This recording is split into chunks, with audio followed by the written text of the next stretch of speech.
Hello everyone, আসসালামু আলাইকুম। আশা করি সবাই ভালো আছেন। আজকে আমরা নতুন একটা ব্লগ নিয়ে এসেছি। সকাল সকাল ঘুম থেকে উঠে রেডি হয়ে গেলাম। তো আমরা আসলে এত সকালে ঘুম থেকে উঠেছি, সেজন্য ইন্ট্রোটা করতে পারিনি। তো যখন আমরা গাড়িতে উঠেছিলাম তখন বাজে সময় 7টা। আমরা এখন চলে যাচ্ছি বর পক্ষ হতে কনে পক্ষকে আনতে। তো এটা ছিল ঢাকা টু সিলেট একটা জার্নি। সারাদিন আমাদের জার্নি করতে হবে। তো আমরা যেহেতু সকালে নাস্তা করতে পারিনি, সেজন্য আমরা একটা হোটেল রুমে চলে আসলাম একটু নাস্তা করে নিব।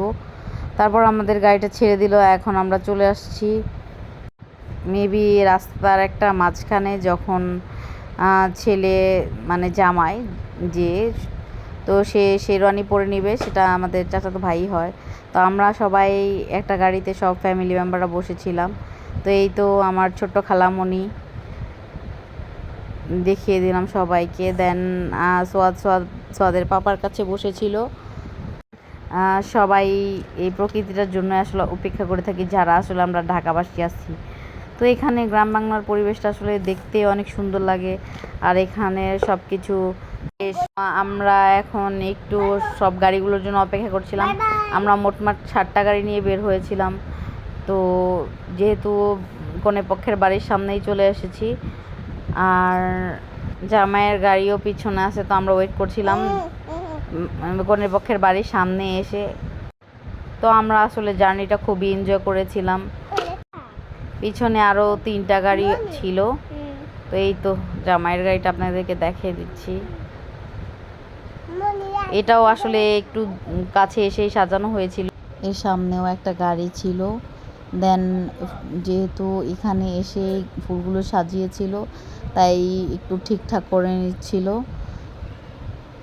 তো এর মধ্যে আমাদের পিছনের গাড়িগুলোও চলে এসেছিল। আমরা একটু বাহিরে দাঁড়িয়ে একটু ভিডিও করছিলাম, একটু পিকচার তুলছিলাম, সবাই মিলে আড্ডা দিচ্ছিলাম।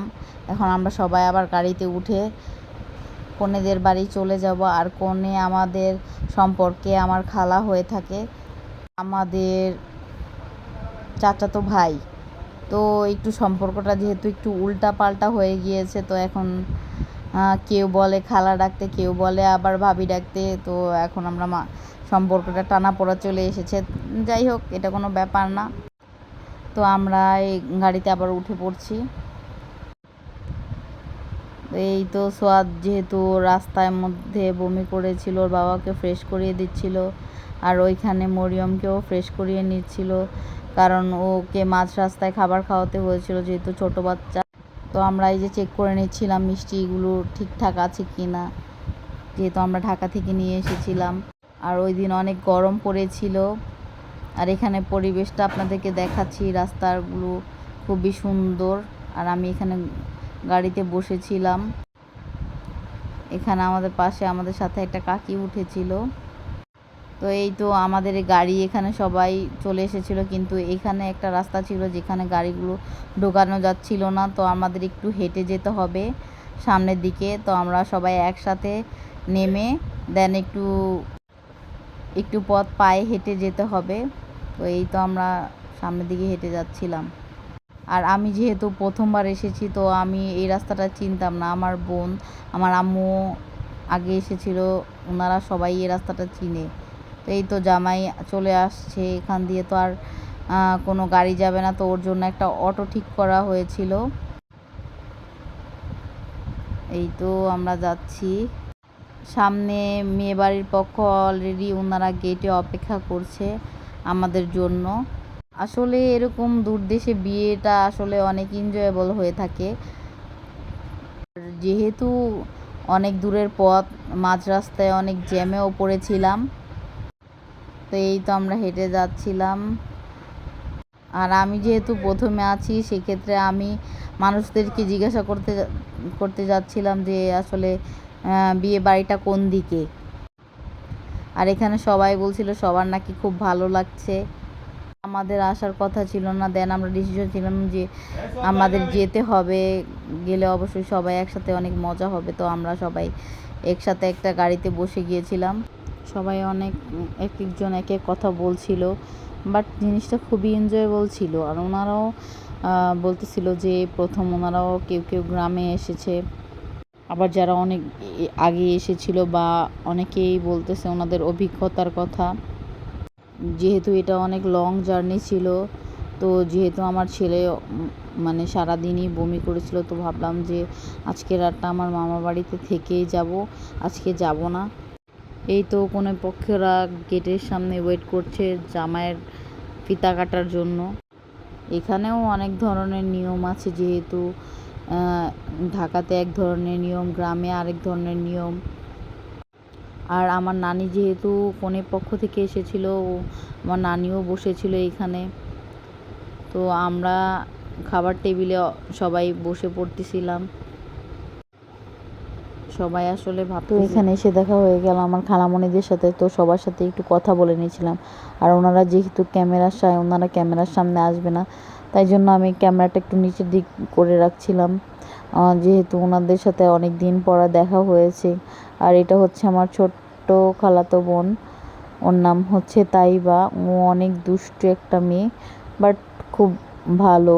ও অনেক মানে দুষ্টু দুষ্টু কথা বলে। যাই হোক, আমরা যেহেতু বরযাত্রাতে এসেছি, তাই জন্য আমরা সবাই বসে পড়ছিলাম একসাথে, ফ্যামিলি মেম্বার। বাট আমার আম্মু একটু বউকে দেখতে গিয়েছিল, যেহেতু ওর জিনিস কয়েকটা এখন পাঠিয়েছিল, কয়েকটা আবার আগেও পাঠিয়েছিল, তো রেডি হয়েছে কিনা সেটাই দেখতে গিয়েছিল। আর যেহেতু আমরা তাড়াতাড়ি বাড়ি ফিরে যেতে চাই, সেক্ষেত্রে আমরা চাচ্ছিলাম যে আমরা খুব তাড়াতাড়ি বিয়েটা পড়িয়ে নিব। আর অনেক ক্ষেত্রে হয়ে থাকে যে আমাদের অনেকেই আছে যে আগে থেকে বিয়েটা করিয়ে নেয়, যাতে বিয়ের দিন কোনো ঝামেলা হয় না।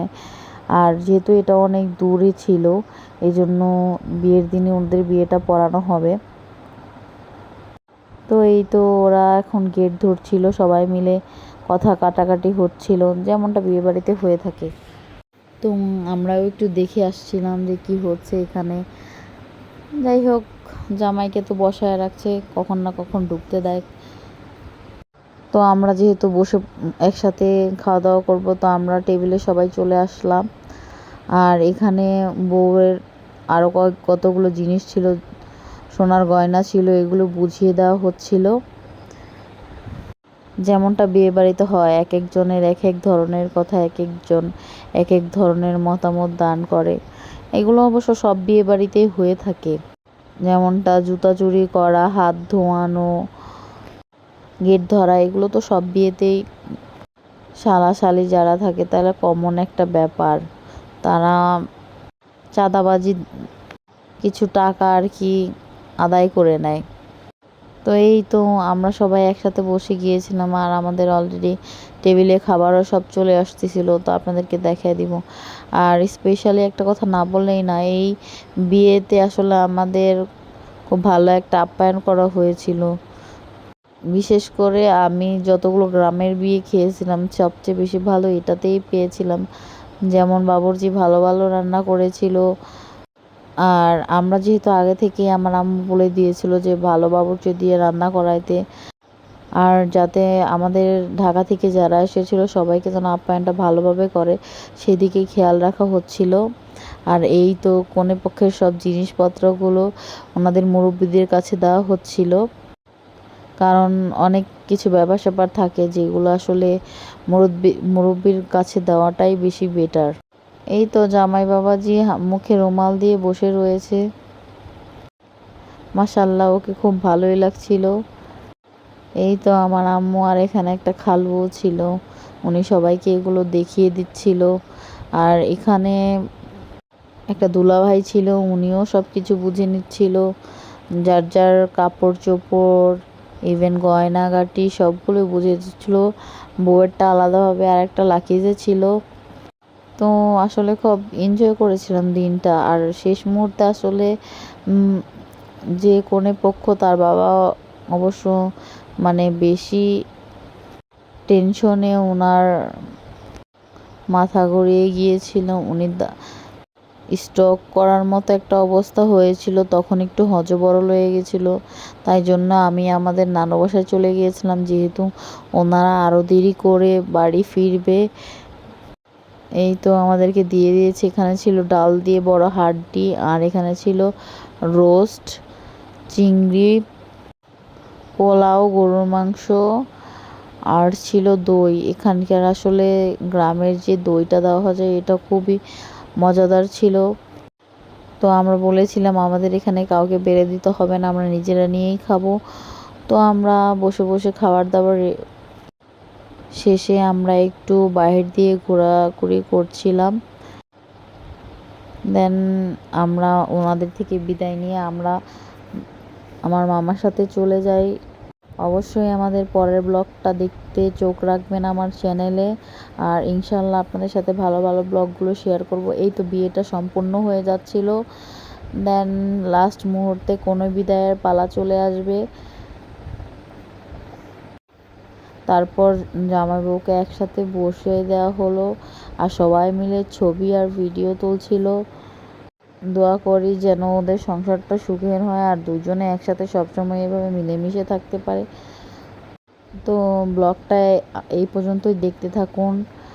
তো সবাই ভালো থাকবেন আর আমার জন্য বেশি করে দোয়া করবেন। আর অবশ্যই আমাদের এই ব্লগটা শেয়ার করে আমাদের পাশে থাকবেন। ইনশাল্লাহ আমরা অবশ্যই চেষ্টা করব ভালো ভালো ব্লগ শেয়ার করার। তো আল্লাহ হাফেজ, বাই বাই। তো এনজয় করতে থাকেন এই ব্লগটা। I tried so hard and got so far.